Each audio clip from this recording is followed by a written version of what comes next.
Welcome to episode 78 of the Create Your Vibrant Life podcast. And today we have a very special guest, Jason Parker. He's an Olympian, but more than anything, he's also my personal coach.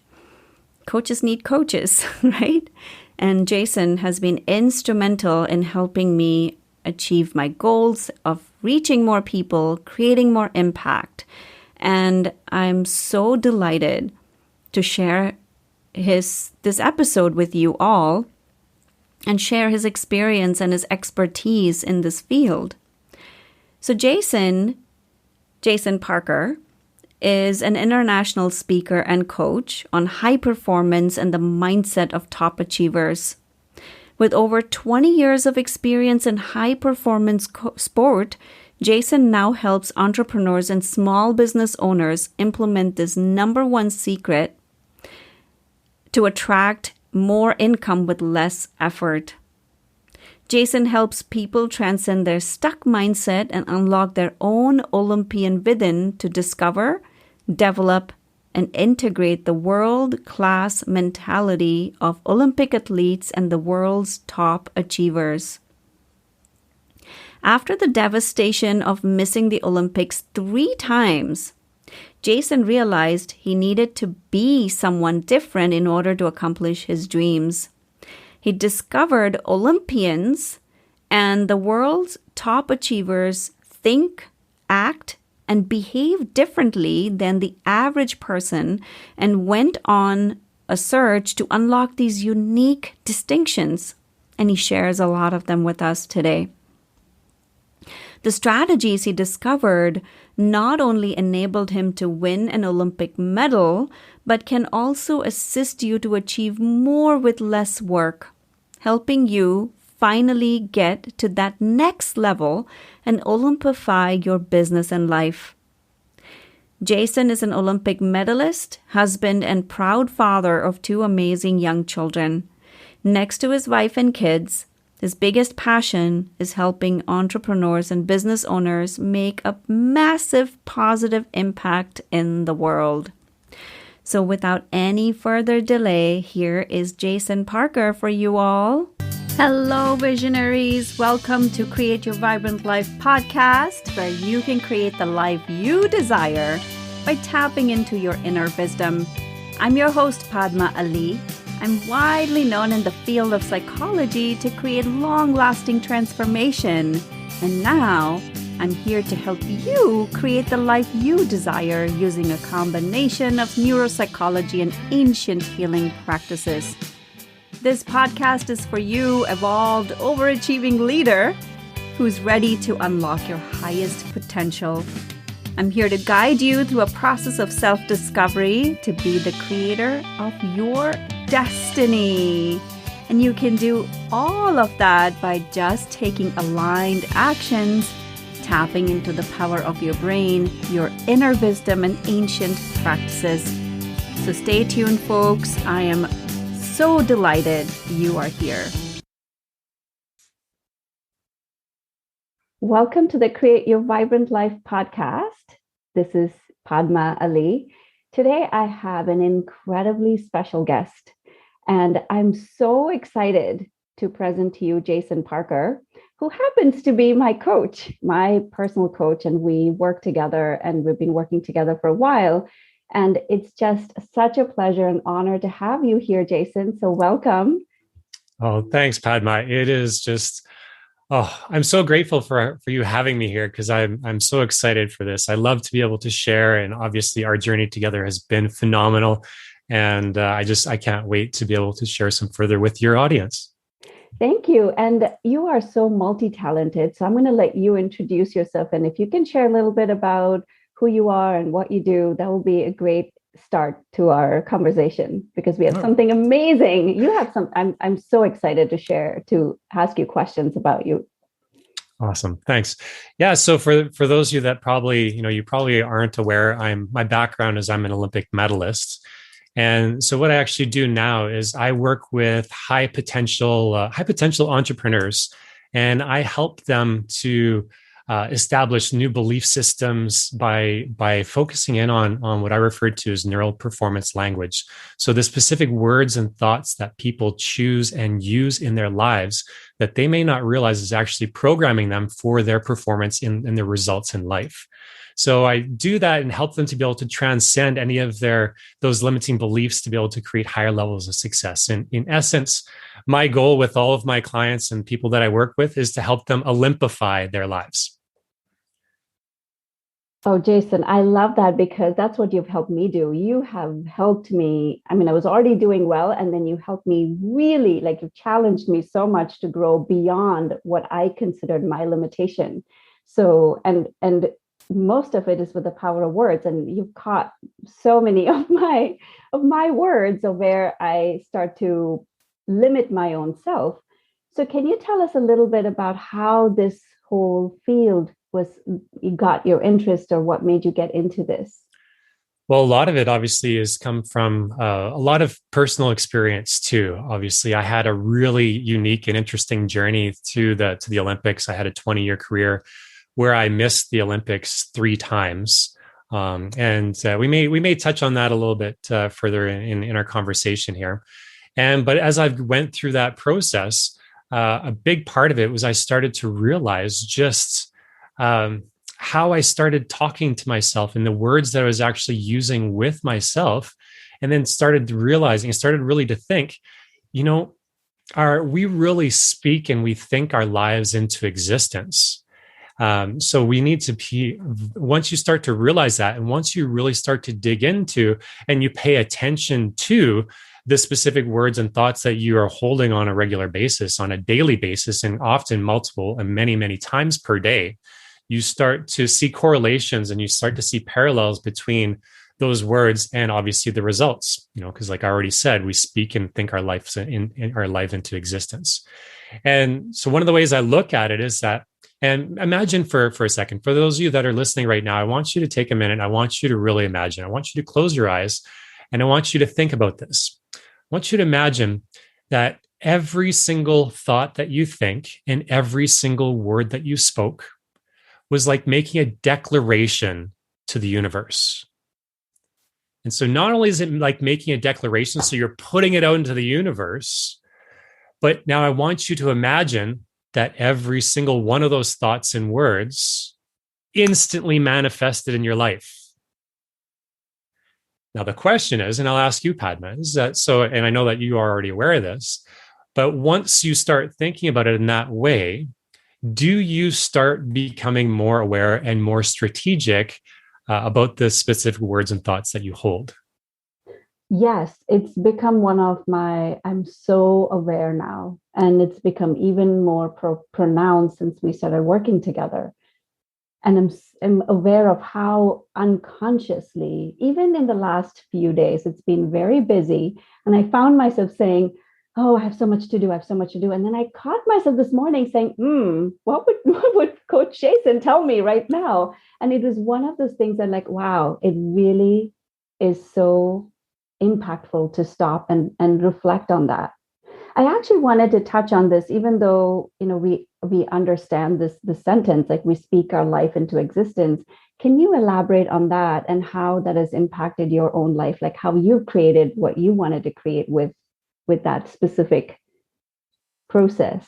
Yeah, no, absolutely. And so going back to a little bit of my Olympic journey is that, and I'm sure many of you may be able to relate to this, is that a lot of the times we tend to be our own biggest critics. And, there's a lot of the time is that, and where does this come from? Well, sometimes it comes from obviously that we don't want to come across a certain way with others, that we don't want to be like a braggart, we don't want to be somebody that's, high on themselves. And so what some people may do is that sometimes people, they end up going kind of too far the other way, which was me. I grew up I'm a Canadian. I grew up in the prairies of Canada, and in the prairies, there's a certain mindset that a lot of people do have. And so growing up, I was installed with the mindset that you have to really work hard. You have to be humble. You got to keep your feet firmly planted on the ground, keep your head out of the clouds. And so when I was young competing, I would say if I went out and I had an amazing race, and I would come back, and if my family was there and I was, I was excited about that race, a lot of the times the first thing that they would actually say is that, okay, Jason, it's time to get your head out of the clouds. Let's get your feet back on the ground and let's, focus on the next race and what you could do better. Which, I'm sure you can appreciate is that they had my best interest. They wanted me to make sure that I was preparing for the next race. But what they didn't realize that they were doing, and this ended up being a pattern throughout my life, is that they were actually, in essence, and I'm a firm believer that I had a very supportive family. I was very blessed that they were so supportive of my career. And I'm a big believer that people do the best they can with the tools that they are given. And not everybody has the same tools, which, obviously the fact that people are here, that you're here listening to this podcast, means that you're seeking new tools. And I know that, Padma has delivered many, many new tools for you. And so that's the thing, is that families and people, when we're growing up, they do the best they can, but they just don't have a lot of tools. And we tend to be, conditioned, and we're trained by our families. And we're, one of the favorite words that I've heard from one of my mentors is we're indoctrinated with certain ways of being and ways of believing, and with those certain beliefs. And so in essence, when my family was saying that, what they were in essence doing without realizing it is that they were taking away my opportunity to be able to recognize and actually, in essence, celebrate the successes that I had. So what does this all kind of mean? Kind of bring it back to what we're talking about, is that going back to the thoughts that I started thinking, is that I started creating the belief system that, obviously I can go out there and I, do my best and go and have the success.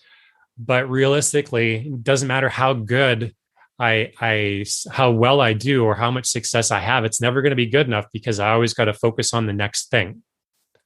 Does that make sense? Can you relate to that, Padma? Oh my goodness, yes. And I'm sure a lot of the listeners can relate to that too, because it's never enough. We keep wanting to do more, do better, do better. Mm-hmm. Yeah, and so one of the places that this became really apparent for me. So this is like many of you. So like I said, I became my own biggest critic. So as opposed to having other people criticize me, I thought, well, I might as well criticize myself first, because then I'll protect myself. And maybe if I'm really hard on myself, other people will be nicer, and they'll go easier on me, and they'll be lighter on me. Which, we can, just by listening to that, is, that is a broken strategy. However, I'm willing to guess, though, probably a lot of you may or may not, a lot of you probably are actually doing that without even realizing that, because it's part of how we are conditioned in our society, right? To be hard on ourselves. And so fast forwarding, in my career, and one thing actually, sorry, I want to segue here for a second. One thing, I do like to share stories. But one thing that I will do is that, obviously, this podcast isn't about me. It's about benefiting and providing maximum value for the listeners. So I'll always tie back any of the stories that I do share. They all have a specific purpose and a specific point that your listeners, that you as a listener will be able to apply and implement into your life to be able to help you to be able to go to a higher level. So just wanted to make sure I added that in. And it's not just telling stories to tell stories, because I like hearing the sound of my own voice, which most people don't like hearing our own voices, but it's really to try and really, deliver a specific message. So later on in my career, I went to my very first world championship, and, I was 21 years old, and I got to race against a lot of my heroes, people who I'd watched on TV, people who I had, aspired to be like, and people I had dreamed of competing against. And so my very first world championships were in Nagano, Japan in 1997. And so I went to that competition, and, I had a really good event prior to that. But again, I was trying not to have any expectations. And so I went to that race and had some really, really phenomenal races. And I won a bronze medal at my very first world championships. So in that day and age was a really big deal. because most of the people were much more established. I was new to the circuit. This was my first full season competing at the international level. And so to kind of come out of nowhere and to win a bronze medal was a big deal. However, let me ask you, Padma, and I know you already know the answer, but play along because I know you've heard this story before. And it's one of my favorite stories too. So I crossed the finish line. I found out that I won a bronze medal. So what do you think was the first thing? If I was, your average person, what do you think would have been the first things or some of the things that, if it was you, that you would have thought of when you crossed the line? Unbelievable. Wow, I did it. Yeah. I mean, and that's certainly would be a logical reaction. But unfortunately, things don't always happen logically, but everything does work out the way that they're meant to work out. I really believe that. So going back to the concept of me being so difficult and criticizing myself, being my own biggest critic, is the first thing that I thought of when I crossed the line. Yeah, it would have made sense to be like, oh my gosh, my first world championships, I beat my heroes. I raced against this one, a Dutch competitor, Rinche Ritsma, who was like a legend. And I placed ahead of him. And so big deal. But unfortunately, the first thought that crossed my mind when I crossed that finish line was this. Well, if I would have done this different, and this different, I might have won a silver or won a gold. So what does that do? So, I mean, let me ask you in your own lives, if you're listening to this in your own life, how does this relate to what you do a lot of times in your own life? When you have a certain success, you do something well, you have something that a goal that you have set. And when you just basically, if you react the way that I react, what would that do for you? What would that do for you, Padma? Oh, it would totally bring my self-esteem down. I would not feel good about myself. I'll be thinking about the next rodeo, next race, and it won't let me enjoy the current win. Mm-hmm. Yeah, absolutely. And that's exactly what it did for me.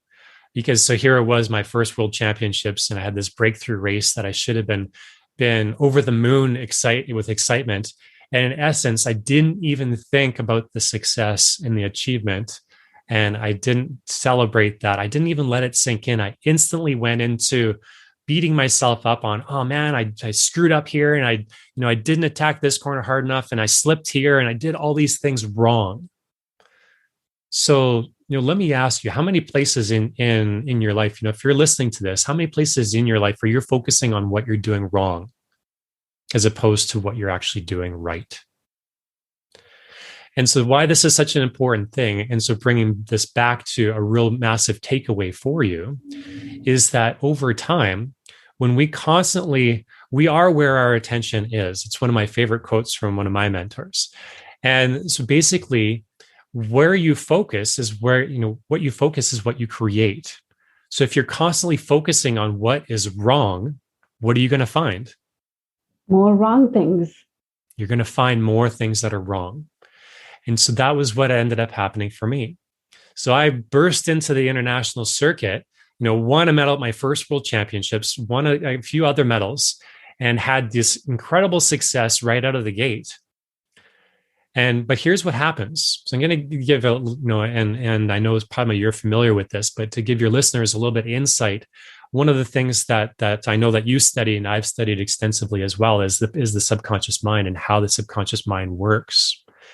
And so this is one of the things, is if you're constantly looking at what's wrong and the things that you are not doing well and focusing on the negative side of things, what's going to happen is eventually, as you continue doing that over and over and over and over again, the subconscious mind is going to pick that up as a habit, and you're going to start looking at it from the point of view of, oh my gosh, all I do is wrong things. And again, going back to what I said earlier was that it's not good enough. No matter what I do, it's not going to be good enough.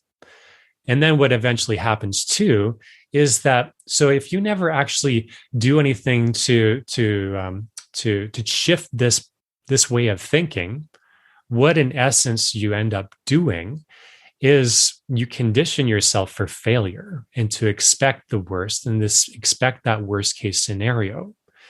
And then what happens is that the subconscious mind basically looks at it as like, well, man, we're putting all this effort in, physically you're doing this, you're putting all this time in, whether it's building your business or doing whatever it is. What it eventually does is like, well, what's the point? You get to this place where you start wondering, well, what's the point of doing all this if I'm never going to recognize anything that I have accomplished, to be able to use that because when you recognize successes, you can use that as a jumping board, basically like a leaping off board, to be able to create momentum, to be able to move to a higher level. So in essence, what you're doing is that, and we all want to be successful in life, right?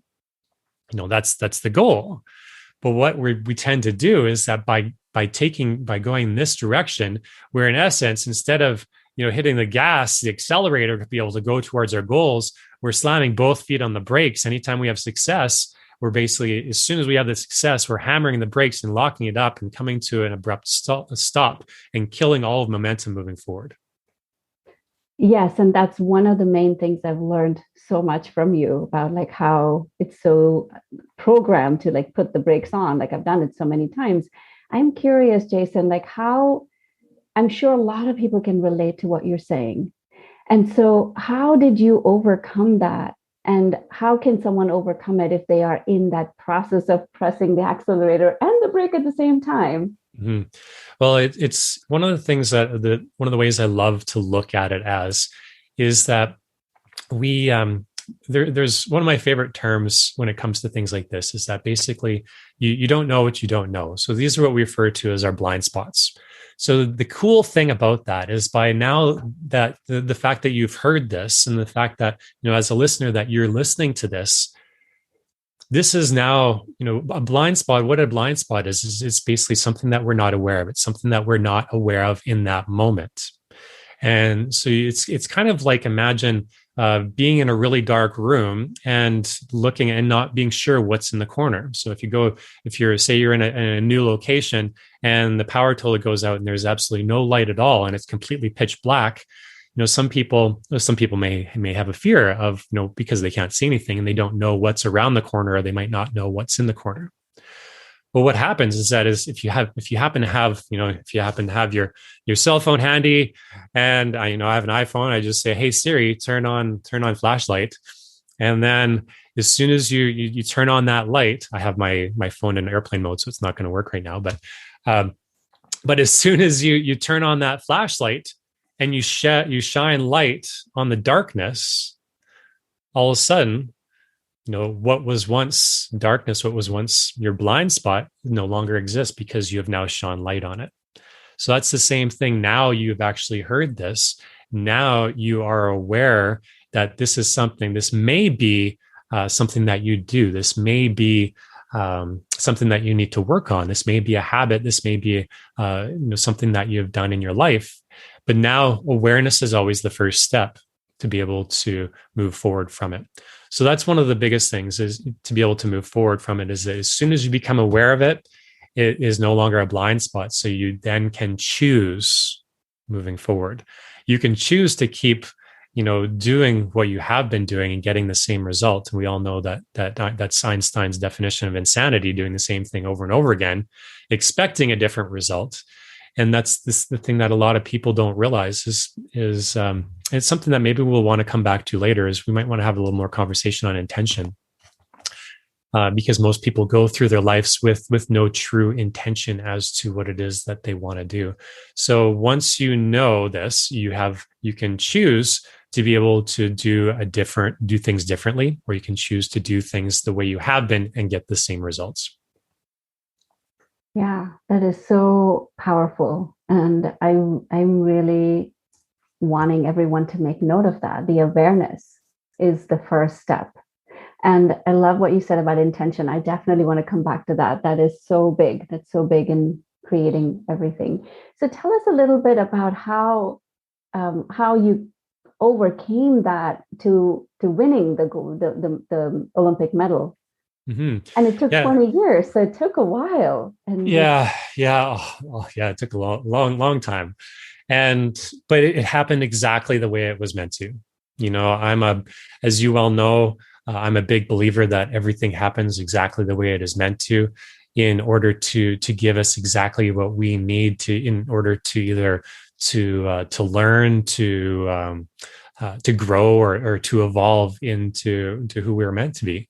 And I'm also a big believer that at some point in time in our lives, we can look back on every single experience we've had, no matter how difficult or how potentially traumatic some of those experiences have been. And if we have chosen to learn from those, if we've chosen to grow and evolve from those, eventually we'll come to a place where we can look back on those experiences with gratitude. So, going back to the whole concept that I missed the Olympics 3 times, as I'm sure you can imagine, that's, the Olympics only happen every 4 years. And so that was a 12-year time frame. After that, winning that bronze medal at the 1997 Olympics in Nagano, that was the year. That was the year before the Olympics in Nagano, because the Nagano Olympics were in 1998, and I ended up missing those Olympics, and because I ended up getting really sick right before Olympic trials. So I ended up having to basically, at that point in time, I'd spent 12 years of my life training to achieve that goal. And, I ended up being the alternate in 2 different events for those games, and they don't send alternates to the Olympics. Obviously I was devastated.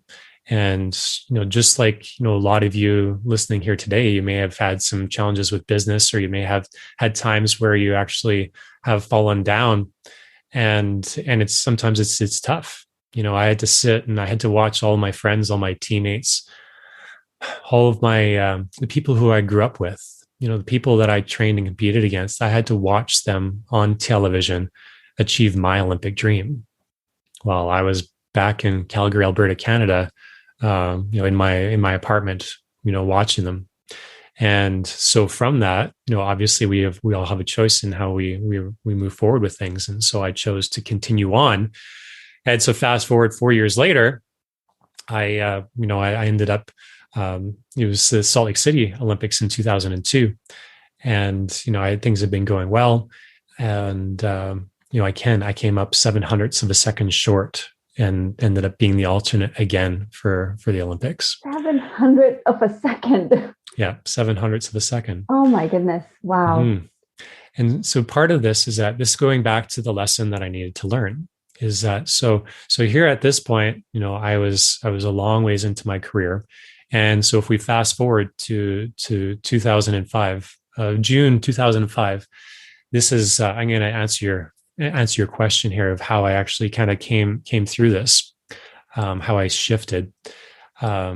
So here I am, I'm 20 years into my career. I'd missed the Olympics 3 times, and we were into another Olympic year. So this was June 2005. We were training for the Olympics in February of 2006. And we had basically had been training really, really hard. It was an Olympic year, and our coaches they were pounding us. Like, we were just doing absolutely anything and everything.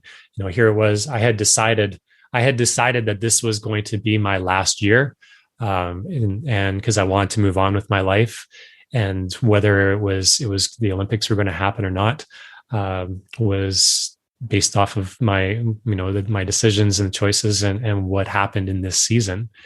And so I just finished doing I think it was my third training camp.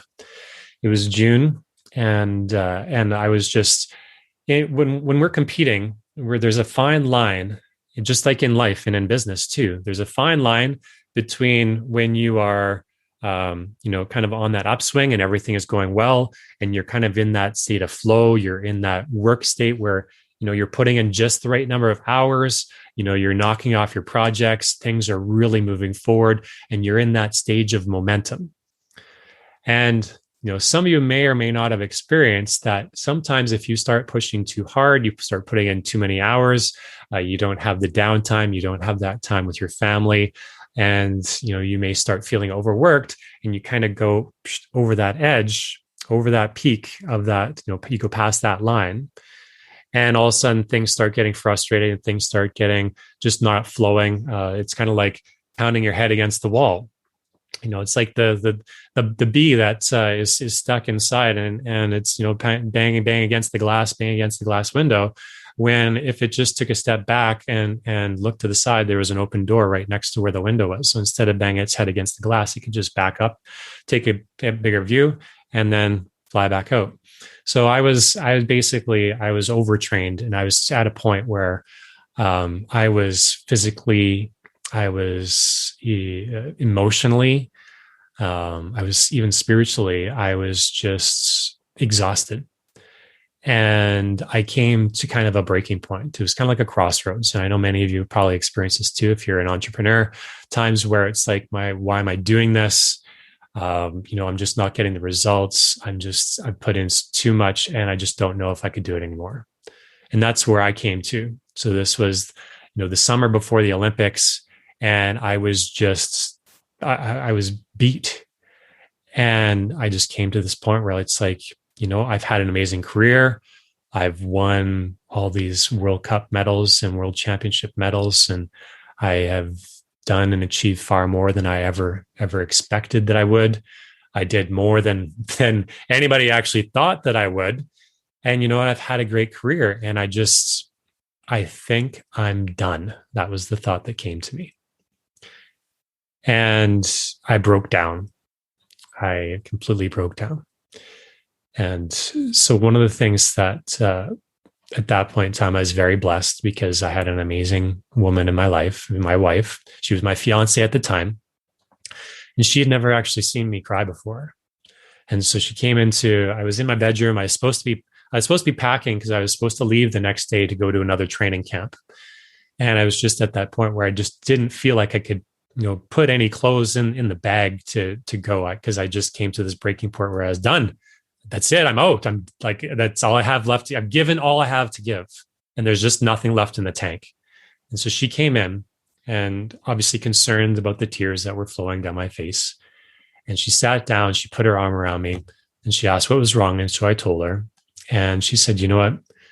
And she said, Jay, I totally support you 100%. And yes, you have had an amazing career. You have done far more than any of us ever thought you ever would. And then she said the most impactful thing. This is basically was the turning point of my career, and it was a turning point in my life. And so if you're listening to this, I want you to really pay very close attention, because this can have that big of an impact on you as well. What she said to me next, she asked me a simple question. She said, would you ever look back on your life and wonder, what if? When you come to the end of your life, would you ever look back and wonder, what if I had kept on? What if I hadn't given up on my dream? What if I hadn't quit? What if I had persisted? Because the bottom line is this, is that we don't generally regret the things that we do, but how often do we regret the things that we don't do?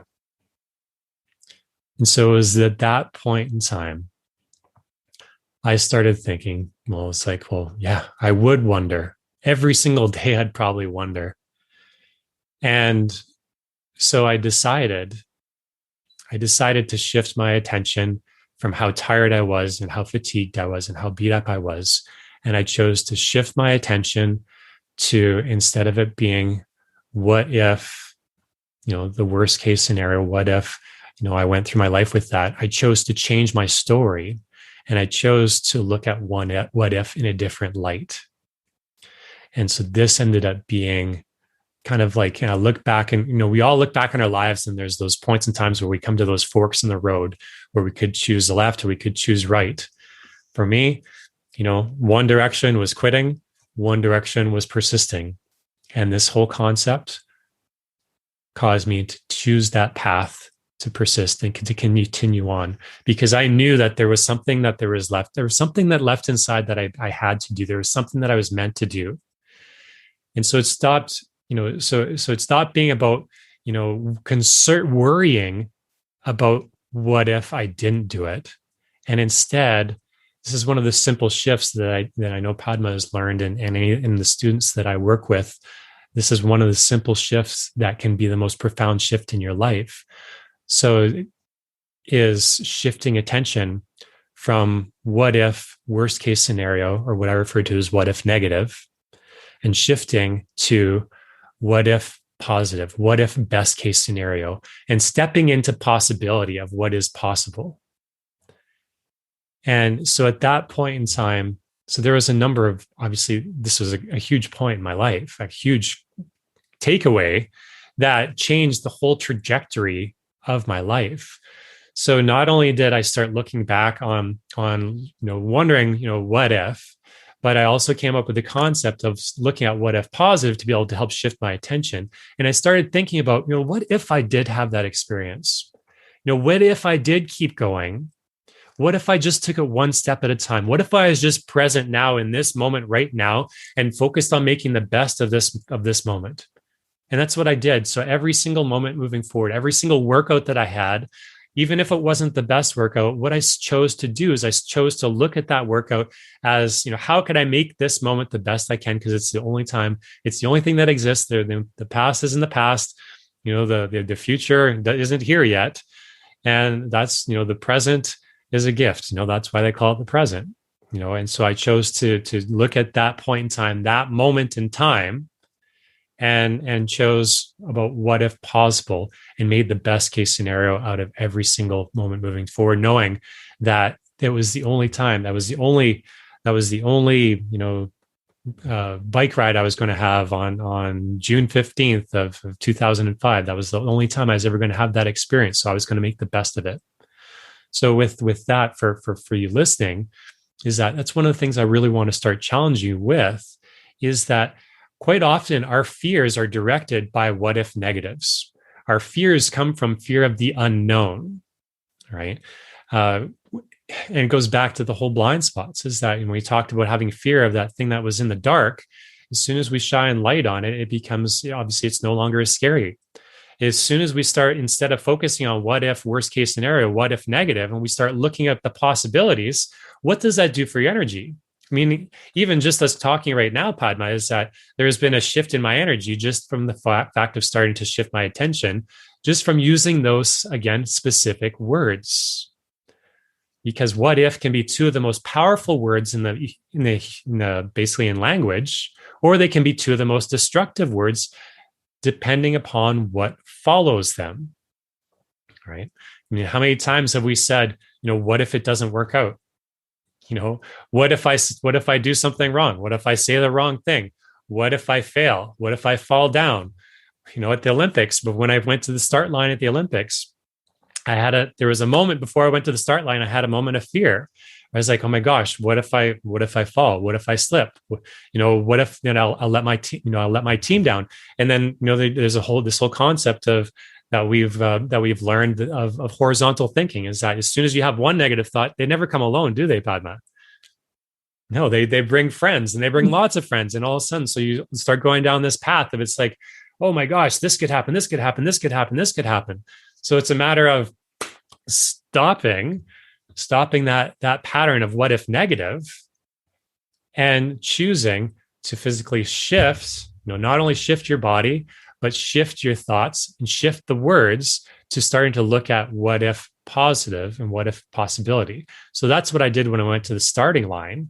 So I went from the state of I'm sure if you're listening to this, you've probably experienced at that point in time where it's like, you have that one quick instant where it's like you get that sick feeling. It's like, oh my gosh, maybe you're leaving on a vacation, or you're about to do a presentation and you forgot what it was you're going to say next, or you're about to leave somewhere and you're like, oh my gosh, did I remember to pack this? And it's like that moment of dread. That's kind of like what I experienced. It's all because we're thinking, what if negative? And so what I managed to do is I managed to shift my attention out of that what if negative. I started thinking like, no, what if it works out exactly the way it's meant to? What if it works out the best way possible? It's not, and that's the interesting thing is it's no more difficult to think about what if negative versus what if positive. They're both is either, and this I'll ask you, Padma, is either of them true? Is either of them a fact? Is either of them real? No, they're not. But it's one of the most powerful things I've learned from you, because most people have used what if in a negative way. I've always is a generalization, but I've mostly heard of it in a negative way. And what you taught me was, no, shift it. What if positive? That's been one of the most profound things I've learned. And you can apply this to anything in life, not just with career or your work, but with relationships, with anything. And so that's what was so profound. Like, it's so profound. And this is what I refer to as one of my Olympian success secrets. So I want to challenge you, the listener, to make sure that you make a note of this one. Anytime, every single time you ever find yourself thinking, what if, from now moving forward into the future, anytime you say, what if, I want you to become aware of exactly what follows those two words. And if you are what ifing negative, I want you to stop yourself instantly, say, stop it, Jason, and choose to shift your attention to what if positive. And as soon as you start doing that and you apply that into your business, apply that into your life, apply that to every aspect of your life, every single thing can shift. So going back to what you were asking me is that how did I get out of that way of thinking? This was it, Padma, is that this was the biggest shift in my career, was going from what if negative to what if positive. And so then the next step was still in that moment. So these are all realizations that came from that moment with, when I came to that breaking point. So there was I started thinking about looking back on my life. We obviously we think we regret the things that we don't do, but we never regret the things that we do. So I went from what if negative to what if positive. And then here is the third massive takeaway from that moment in time that shifted everything in my life, is that I started thinking about, to continue the thread of what if, I started thinking about, well, what if I did go to the Olympics? What if everything did work out the way it was meant to work out? What if I had that experience? Just think about the doors that maybe might be able to open for me to be able to serve someone else in a way, whether it's able to inspire them to start thinking in a different way, whether it was an opportunity to be able to share some of my experiences and the lessons and my Olympian success secrets with other people, so that they could then, instead of having to go through the struggles and the trials that I went through of having to, fail for 20 years until I finally succeeded at what it was that I wanted to do, to shorten that gap and help you to get to your point B a lot faster, I started thinking about, man, just think of the people that I might be able to help, or the difference I might be able to make, or the impact I might be able to have on the world. So in essence, it stopped being about me. It stopped being about me and me wanting to go to the Olympics because I wanted to have that Olympic experience and because I wanted to win an Olympic medal, because that's what I always wanted. It stopped being about me and started being about the contribution, the difference, and the impact that I could potentially have in the world. So that's one of what if I can really stress for those of you listening, if you've had struggles and you've had challenges in your business, you take these three things, you apply them into your life right now, just watch what will happen. Because as soon as you start, it stops being about you and why you need to be able to make the sale and why you want to be able to get this next client or why you want to be able to sell this next product, and starts being about the difference that you can make in someone else's life, the impact that you can have, the ripple effect that you can create on the planet. Because the thing is that when you truly help somebody by helping shifting the way they believe, or by providing a service or a product that helps helps them, that something that provides value in someone's life, something that helps to be able to expand the way somebody looks at the world and think in a different way, you start doing that. And it doesn't just help the person that you're sharing it with. You help change their paradigm. And then every single person they come into contact with moving forward can be positively impacted as well. So that's why when we're looking at business, the sole purpose, I know that this is a kind of making a bit of a segue, but the sole purpose of business has to be to make someone's life better. It has to be able to provide value and service in the world, as opposed to it being about making money or making the next sale or being able to, generate the income so that you can buy something different or pay your mortgage. Stop being about you and start being about the impact that you can make. Wow. I'm blown away. Like every time I hear you talk about this, like I still get something so much more from this, from hearing you speak about your experience. And like you said, like everything happens for a reason. And because of that experience, now we get to reap the benefits of it. This is so profound and this is life-changing. If we can apply, like you said, apply just these 3 concepts, right? Like if you can really, truly apply it, it's extraordinarily powerful. Mm-hmm.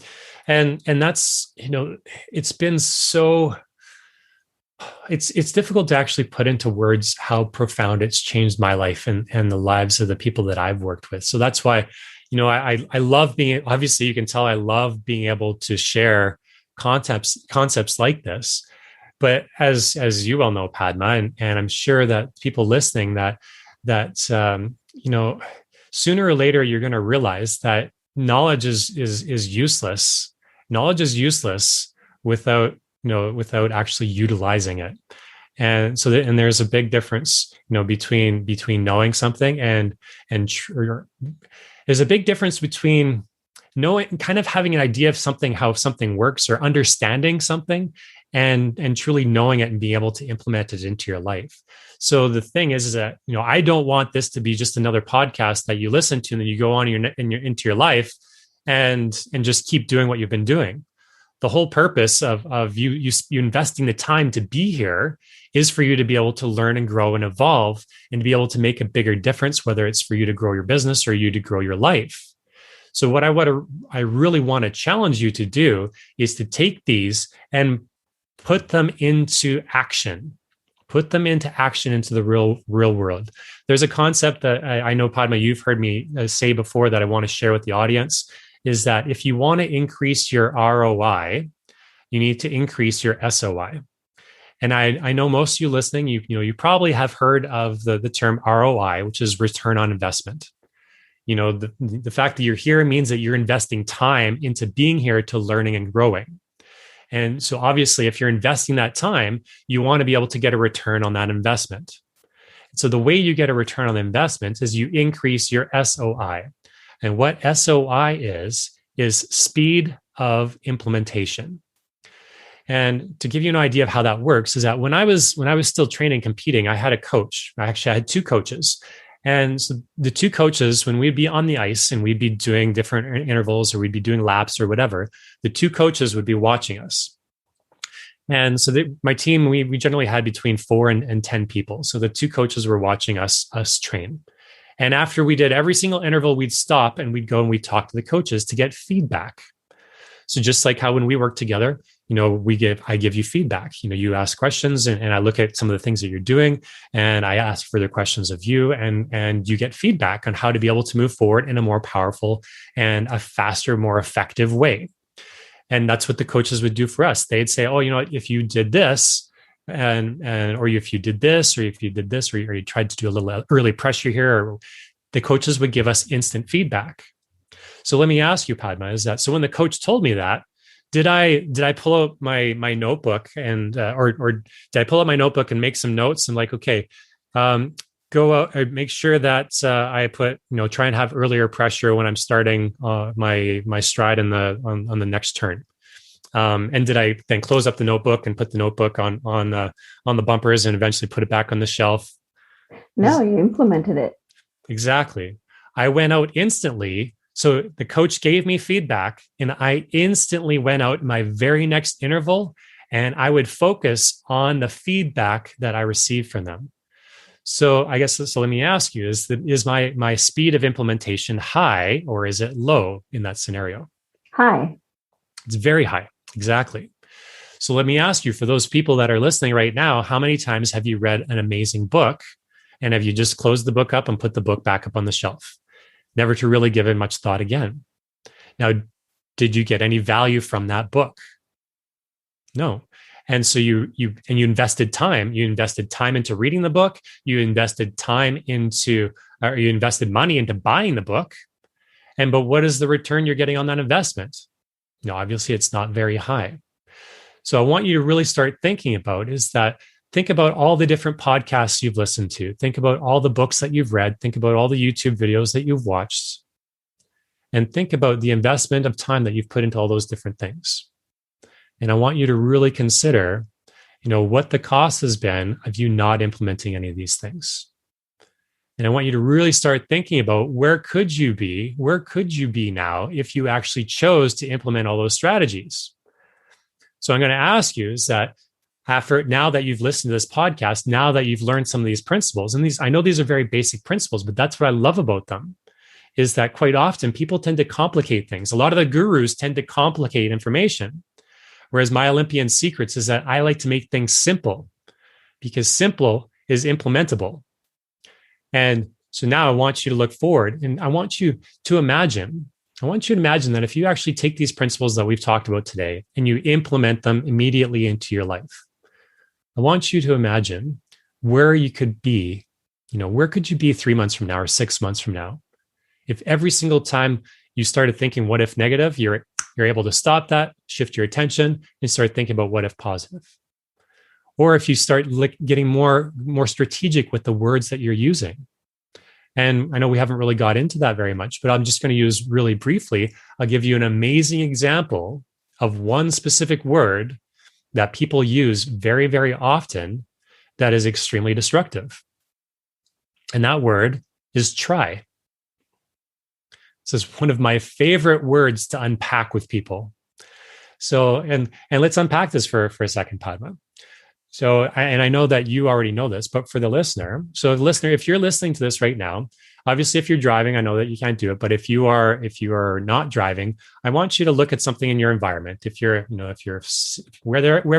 your favorite place in your house, just look at something close to you, something that you could potentially pick up. So for me, I have some green tea that I have right here. And Padma, do you have anything that you can pick up? A pen. She has a pen. Okay. So Padma, I want you to set your pen down in front of you. Now what I want you to do is I want you to try to pick it up. Oh, you picked it up. Yes. You picked it up. Oh no, I want you to try to pick it up, Padma. I don't want you to pick it up. I want you to try to pick it up. Can't try. Exactly. Right. So this goes back to Yoda's famous saying, do or do not, there is no try. Right. But let me ask you, and I know not you personally, Padma, but I'm going to ask the listener, how many times do you tell somebody, it's like, oh, I'm going to try this? Or, I'm going to try to make it to the gym this week. As soon as you use the word try, you're setting yourself up for failure. So when I start speaking about neural performance language, this is one of the words that I train on is try, and then how to be able to utilize, instead of using specific words, shifting them to words, because try is a disempowering word. And so what I do is I help people take in disempowering words and substitute empowering words, so that because every single time you use a specific word, you are in essence, like I said, you're making a declaration to the universe. You're actually programming your subconscious mind through repetition, because that's how the mind works. The subconscious mind learns through repetition. So every single time you say, I'm going to try to do that, you're basically saying that you're not going to do it. Because as soon as you try to do something, the connotation is there that you're not actually going to do it. You're only going to try to do it. Does that make sense? Very much, yes. Yeah. And then there's other things that we could actually do, and maybe we can go into in maybe even a future episode. That's what I was thinking about, yeah, words and about intention and all that, because there's so much to unpack in that. yeah. 'Cause But like what you were saying about speed of implementation, like that now, I'm just connecting the dots. And this is why it's skyrocketed. Like everything that's happening is like, it's from my own business, like it's growing so exponentially because of the implementation. So thank you. I'm just connecting the dots right now. Yeah, and that's that's the goal, right? Because and the goal, and one of the things too is that you're so in alignment, and I know that you've gotten so good with utilizing empowering words as opposed to disempowering words, and you're getting so fast at noticing those things. And so for the listener, is that going back to the challenge of where do you think that you could be, if you were to predict where you could be 3 months from now or 6 months from now, if you start making these shifts, you would be blown away at just how far you can actually go.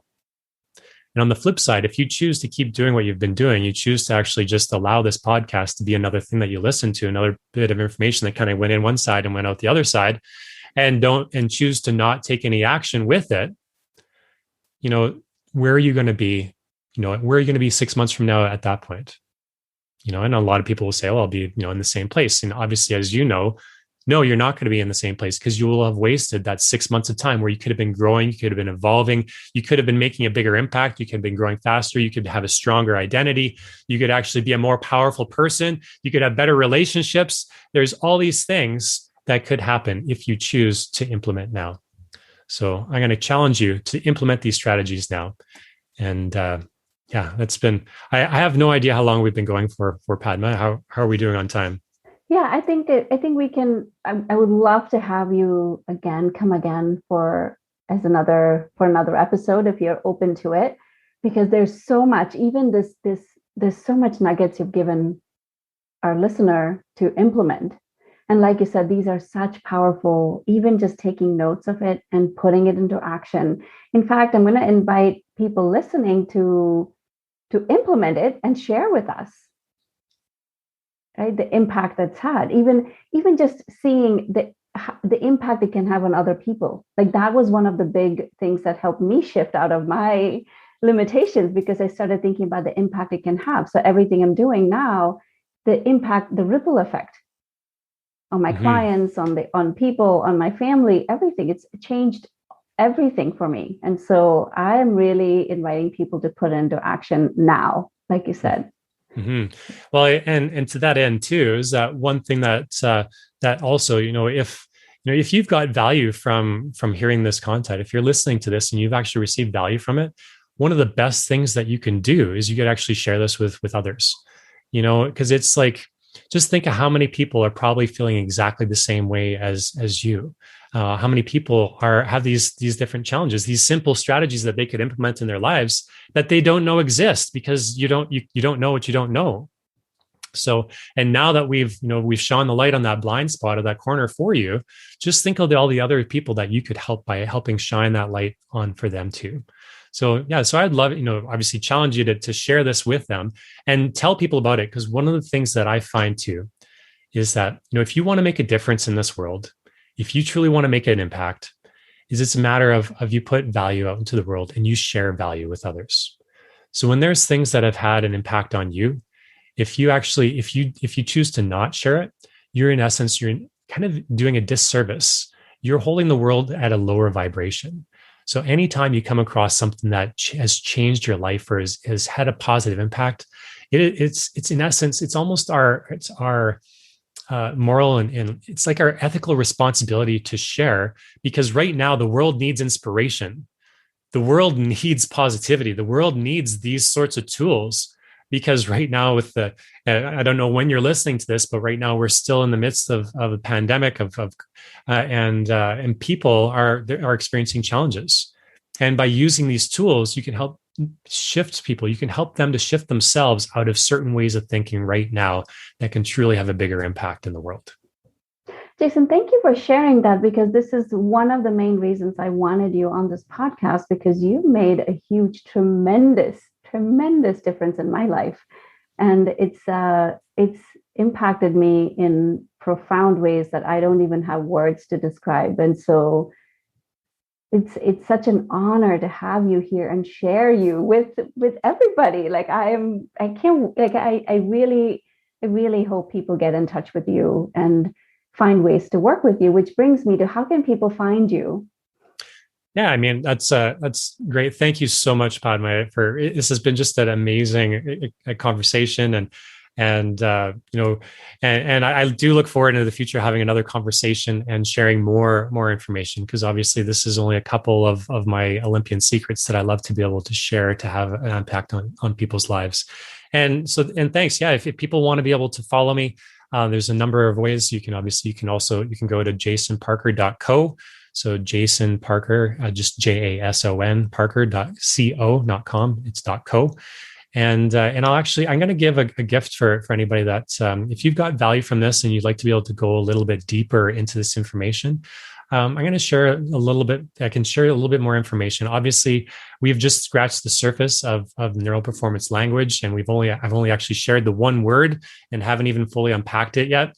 And so I'd like to give you just a little gift. So if you go to jasonparker.co/words, so it's jasonparker.co/words, WORDS.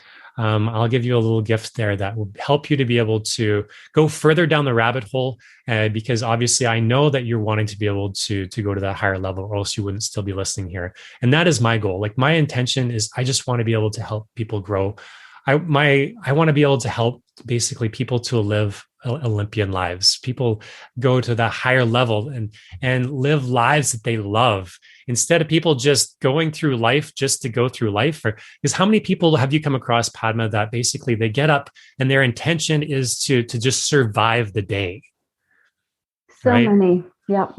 And is that a way that we want to live our lives? Our life is short. Life is short. And so it's not a matter of just trying to survive the day. It's a matter of going through the day with intention and be able to create the life that you want, create the life that you love.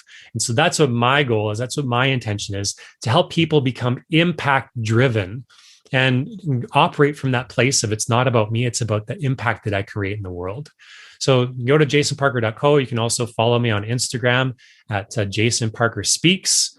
On Facebook also is Jason Parker Speaks. And yeah, so you can get me on any of those places. Feel free to DM me your favorite takeaway from the podcast from today. And yeah, if there's anything I can do to serve you or serve anybody that you know, it would be my absolute honor.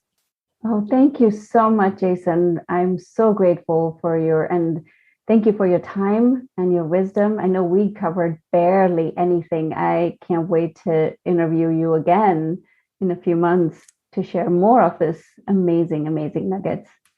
Yeah, and I look forward to that too. I can't wait. So I hope everybody I know everybody probably got something from this, but it's not a matter of getting something, it's a matter of implementing it. So go out there right now and implement it. Thank you. Yes, and I'll put all of this in the show notes as well, so people can find you easily. Awesome. Okay. Thank you so much for listening. I have a request for you. If you found value, chances are that your friends and family will too. So if you can leave a positive review on iTunes, it will help reach so many more people. And if you have any topics or questions you would like me to feature, please send them to support@padmaali.com. And lastly, please share your takeaways and breakthroughs with me on Instagram @Padma Ali. Thank you so much for tuning in.